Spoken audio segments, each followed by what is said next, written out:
तो ऐसे सेंटेंसेस बनाना बहुत सारों को लगता है कि बहुत मुश्किल है और थोड़ा सी मुश्किल भी है, लेकिन हम उसे आसान तरीके से समझेंगे।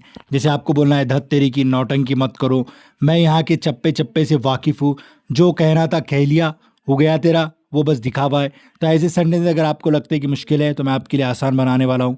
वीडियो को इन तक देखना है, पसंद आए तो लाइक करना है, कुछ समझ नहीं आया तो कमेंट बॉक्स खाली है, कमेंट करना है। तो पहले हम नौटंकी मत करो की इंग्लिश देख लेते हैं कि ड्रामेटिक का इस्तेमाल करते हैं हम यहाँ पर। जब कोई ओवर एक्टिंग करता है या फिर बहुत ज़्यादा ही एक्ट करता है, एक्टिंग करता है, अदाकारी करता है, तो हम उसमें इस्तेमाल करते हैं, मतलब शो ऑफ करता है एक तरह से।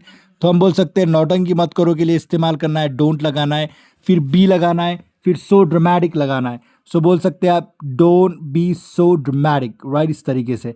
या फिर आप ऐसे बोल सकते हैं ड्रामेबाजी बंद करो, quit the drama, right, quit the drama, इस तरीके से बोल सकते हैं आप। या फिर तुम्हारी छोटी बात पर नौटंकी करने लगते हो, you get dramatic over every little thing. इस तरीके से आप कई हज़ारों सेंटेंस बना सकते हैं, राइट।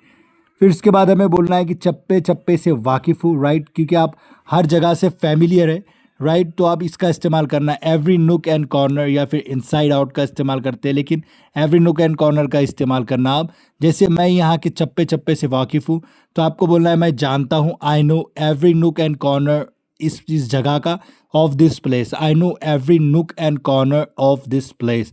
फिर बोलना है मैं इस जगह को पूरी तरह जानता हूँ या चप्पा चप्पा जानता हूँ, I know this place inside out, मतलब ऊपर से नीचे हर चीज़ जानते हैं आप। वो इस शहर के चप्पे चप्पे से वाकिफ़ है, ही नोज़, वो जानता है, एवरी नुक and corner of this city, इस तरीके से बोल सकते हैं। फिर हम कभी कभी बोलते हैं हो गया तेरा, राइट, हो गया तेरा, बोल दिया, बोल चुका तू।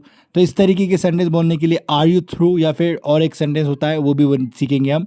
सो अगर आपको कोई बोल रहा है कि हो गया, बात ख़त्म हो गई, कन्वर्जेशन ख़त्म हो गया, मैं बोलूँ, तो उस सेंस में आप आर यू थ्रू का इस्तेमाल कर सकते हैं, राइट। जो कह रहा था कह लिया, तो उसके लिए हम इस्तेमाल करेंगे आर यू थ्रू। या फिर हो गया तेरा, हो गया, जो करना था कर लिया, तो इसके लिए हम इस्तेमाल कर सकते हैं आर यू डन, राइट। क्या तुमने खाना खा चुके हो, आर यू थ्रो ईटिंग, क्या तुम जा चुके हो, या मतलब जाना हो गया तेरा, आर यू थ्रो गोइंग, बोलना हो गया तेरा, आर यू थ्रो टॉकिंग। तो यहाँ पे हम आईएनजी फॉर्म लगा के हज़ारों सेंटेंस बना सकते हैं। मैं अपना काम पूरा कर चुका हूँ, I am through with my work, I am through with my work, इस तरीके से आप कई सेंटेंस बना सकते हैं। फिर आपको बोलना है धत तेरी की बोलने के लिए, मतलब एक तरह से आपको डिसअपॉइंटमेंट होता है या फिर चिड़चिड़ाहट होती है, फ्रस्ट्रेशन होता है, तो उसमें आप बोल सकते हैं दैट्स अ बमर। तो उसे कैसे इस्तेमाल करना है, धत तेरी बोलने के लिए दैट्स अ बमर इस्तेमाल करना है। अरे यार ये क्या हो गया, ऐसा कोई एक्सप्रेशन देना है तो व्हाट अ बमर इस्तेमाल कर सकते हैं। मेरा फ़ोन टूट गया, इसका मतलब एक तरह से एक्सप्रेशन है, फ़ोन टूटने के वक्त हम बोलते हैं दैट्स अ रियल बमर, इस तरीके से बोल सकते हैं।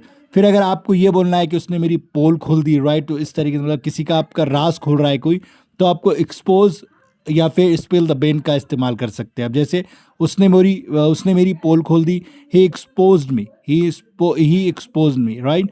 उसने राज खोल दिया, ही स्पिल द बेन्स, यानी इसने मेरी पोल खोल दी, स्पिल द बेन्स का इस्तेमाल कर सकते हैं। किसने सबको हमारी प्लानिंग बता दी, हु स्पिल द बेन्स अबाउट अवर प्लान, मतलब प्लान का एक तरह से राज खोल दिया, इस तरीके से बोल सकते हैं।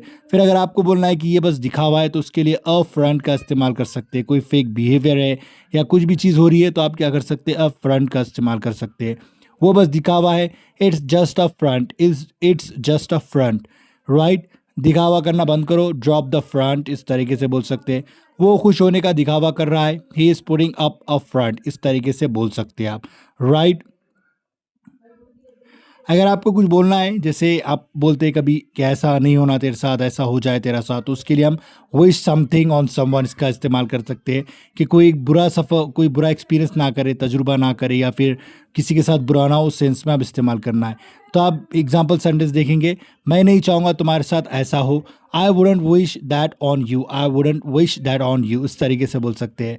मैं किसी के साथ भी नहीं चाहूँगा, I wouldn't wish that on any one, इस तरीके से बोल सकते हैं। जो मैंने झेला मैं वो तुम्हारे लिए नहीं चाहूँगा, I wouldn't wish that I went through on you, right, इस तरीके से।